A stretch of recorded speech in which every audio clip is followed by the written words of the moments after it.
back to my channel. Here in this channel, we'll talk about relaxed hair care, hair growth tips, protective styling, and so much more concerning the hair topic in general. So if you know you're interested in this type of content, consider subscribing to join the family. So in today's video, I'm back with another episode of the Relaxed Hair Q&A series. If you missed the previous episode of the series, you can check the videos out. I have a playlist down in the description box below containing all the videos of my Relaxed Hair Q&A series. So just enjoy yourself. So without further ado, we are just going to get started. So the first question here is, which flat iron do you use? I've talked about the flat iron I've used before on my channel. I've done a review about the product where I showed you guys the flat iron I used. And during my last relaxer routine, that was the flat iron I used to flat iron my hair, which I uploaded. You guys saw the whole thing, the results, the process, and all that. If you've not seen it, you can find those videos in my heat styling playlist, which is linked down in the description box below as well, so you can check it out if you are interested. So that was the first flat iron I've bought, and I've used it I think about not up to 7 times. I think it's up to 7 times because I started heat styling my hair, like getting a silk press, about 4 years ago. So that was when I bought that flat iron, and I've been using it since then, and the results are pretty amazing. And if you watch the last video where I used it, you see that the results were actually amazing. But in case you are new here and you don't want to stress yourself and watch those videos, don't worry, just stay tuned. I'm gonna do another silk press on my next relaxer day, because I'm currently on an 8 months relaxer stretch challenge. So after completing that challenge, when I relax my hair, I'm going to do a silk press, which I'm going to film and show you guys, so you will eventually still see the flat iron even if you don't see it in that video. So let's move on to the next question, which is, which blow dryer do you use? Okay, I think the answer to this question is kind of similar to the first one. I've given reviews about the blow dryer I use. I've made a video where I used it before, which was before I used the flat iron during my last relaxer routine. But like I said, in case you don't want to bother yourself and watch those videos if you are new here, just stay tuned. I'm going to film another video on my next relaxer day, so you will eventually see them. So moving on to the next question, it says, how frequently do you change your hair accessories? My hair accessories, things like my combs, my scrunchies, my bonnets, and all that. Depends, okay? Depends on the product. Ideally, it's recommended that I think you should change your hair accessories every 6 months, but I'm kind of guilty on this part, okay? I don't have a time frame like for changing my hair accessories like every 6 months or every year or every 2 months. It depends. For my bonnet, as long as my bonnet still does its job, I don't think I need to change it, unless maybe I'm tired of the bonnet and maybe it's damaged, or I don't like the results, I want to change the color, something like that. That's why I will change my bonnet. But for now, the same bonnet I've been using is still okay. So ever since I bought it, I have not changed it. The same with my scrunch, it's still serving its purpose, so I haven't changed it since I got it, which was about, I think, 2 years ago. I think I got that with my bonnet almost at the same time, which was about 2 years ago. So since then, I've not changed them. As for my combs, there is no particular time frame I use in changing my combs. It depends. I change my combs when it's necessary. For example, you notice that the longer you use your comb, the more rough it becomes to get on your hair. Like, it will get to a stage where that comb, when you just get a comb, it's kind of smooth, and when you detangle your hair with it, everything just flows perfectly well. But it gets to a stage after repeated usage of that comb that comb becomes rough. It now starts creating friction on your hair and starts breaking your hair. When you are combing your hair, even when your hair is detangled and you are still hearing snappy sounds, that comb has to go. You know what I'm talking about. The feeling between a new comb and a comb that has been used over and over. So when it gets to that point where it starts breaking my hair, that's when I change it. The same thing for my small tooth comb and wide tooth comb. But I usually change my wide tooth comb more frequently compared to my small tooth comb, because I use my wide tooth comb more, meaning they're going to be worn out more frequently compared to my small tooth comb. As for my brushes, I think I change my brushes more frequently too compared to my white tooth combs, and that's because unlike my combs, I use them both on my hair and on my wigs. So actually the use on my brushes are usually more frequent, so they tend to get worn out more, so that's why I change them more frequently than my combs. As for my hair clips, I usually don't get the opportunity for my hair clips to be worn out before changing them. Most of the time they break and then I replace them with a new one. So it just depends on when it breaks. So I think that's it for my hair accessories. I can't think of any other one. If there's any other one you're interested in, make sure to leave that in the comment section down below and I'll reply your comments. So moving on, the next question says, which protective style do you think is the best? Which protective style would I say is the best? Okay, you guys are really coming for me here, okay? I know I preach a lot about protective style, so I'm not surprised that this question is coming at me. I would not say there's a best protective style, because that is really is no best protective style. The protective style that may be best for me may not be best for you. For example, I have high density coarse hair, so let's say the best, let's just use as an example. It's not as if it's the best protective style for me, so let's just use box braids.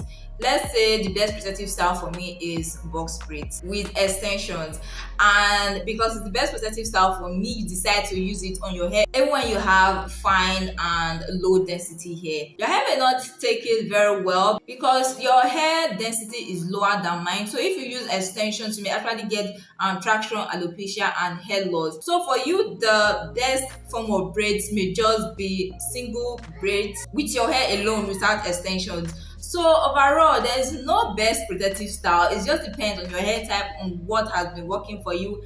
You may use sew-ins and it is the best protective style for you. I may use sew-ins and get a lot of breakage with it. So there's no best protective style. It just depends on your regimen, on how long you're going to carry your protective style, on your hair type, your hair density and all that, okay? Because even the duration, like I said, even the duration is important. If you want to go on a protective style challenge, let's say for 2 to 3 months, the best protective style will obviously not be a bun. Like if you just put your hair in a bun without refreshing, without detangling and all that, at the end of 3 months, the different strands of hair on your head is going to form into one big lump at the end of 3 months. So that may obviously not be the best protective style. In that kind of scenario, box braids may actually be the best protective style. So like I said, there's no best protective style, but the protective styles I've used and I recommend for anyone that I've been using and that has worked for me include twists, box braids, sew-ins, buns, wigs and all that. You can even use fox locks as well. I feel fox locks is also an excellent protective style, even though I've not tried it myself, but I'm going to try it out in the future very soon. So these are all generally nice protective styles, but like I said, the one that's going to be best for you is going to depend on that moment and on so many factors.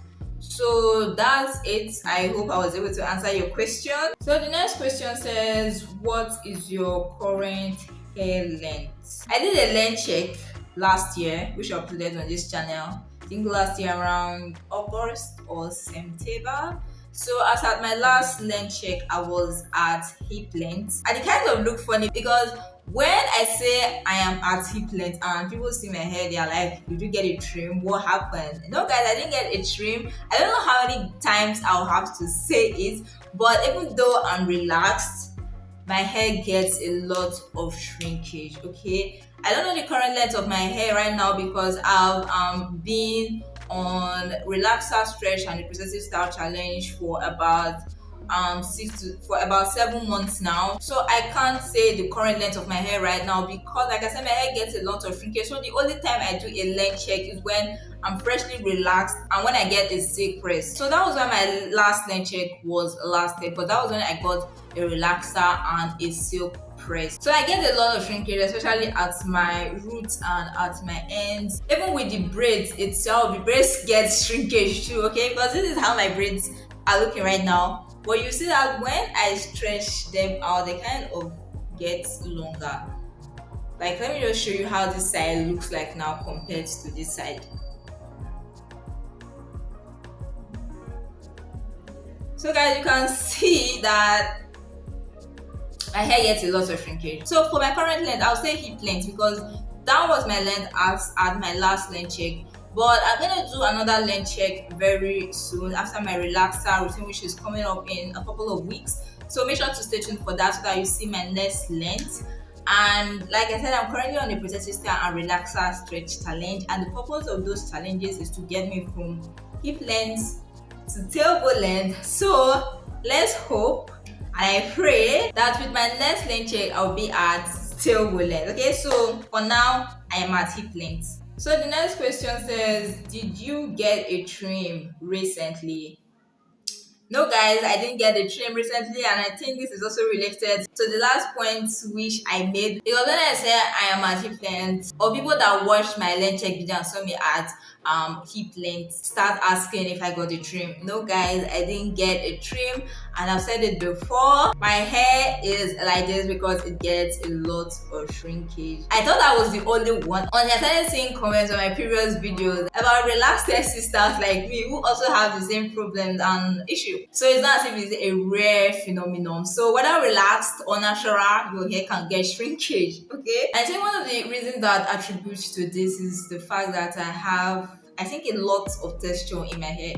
I don't know how that happened. I stopped using regular strength relaxers because of it, because I didn't want my hair to retain its texture, because I wanted my hair to be more like straight, have a straighter look with less texture. Then I switched to super strength relaxers, and even after using super strength relaxers, I think for about 2 years now, my hair still has a lot of texture. You can see that from my last blow dry routine video. You can check out that video. I actually uploaded that video last year. So the only time my hair will get that kind of straight look is when I get a silk braid, like when I flat iron my hair, or maybe when my hair has been in a bun for so many weeks or months.